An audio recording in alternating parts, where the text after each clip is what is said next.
This is Gold Reels, American Archives. Well, we were excited about knowing we were going to a new base and a little bit tense, not knowing what was up ahead. When you arrived at Guam, you said you lived in tents. What was Guam like? Tent City. It was had been taken just a few months prior to that, and we foolishly went out and explored in the jungles here to see if we could find any replicas of the war. We did find a couple of Japanese flags that were in a cave, but No one found any Japanese stay-behind soldiers? No, but we learned later on that there were some Japanese who were in the caves until after the war. They didn't know the war had ended. Yeah.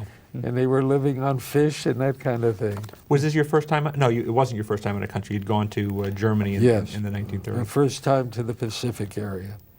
Now, were you there for the Great Flood of 30 January 1945? Supposedly, I saw some pictures of that the tent city almost got flooded out. We had tremendous rains, like a monsoon rain.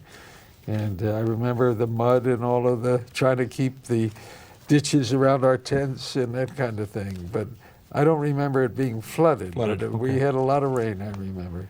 Now, General LeMay says the Navy lived better. Was that your impression? Now, I'm an infantry. I was in the infantry, so our impression of living in tents. But did the Navy live better? Well, we used to go down to Agana when we had a couple hours off. That's down at the southern tip of Guam. And they lived pretty good. Of course, they lived on ships, and our guys would go down once in a while and try to do some trading for some beer and some goodies from the ships. Yeah, they said they actually had, the Navy had a whiskey and beer ration for the sailors. You didn't have that? No. Well, when we would come back from a flight to get debriefed, we always had, the first thing we got was a shot to relieve the tension, and then we would get a steak dinner, and then they would debrief us to put us in a better mood. Real stories, real voices.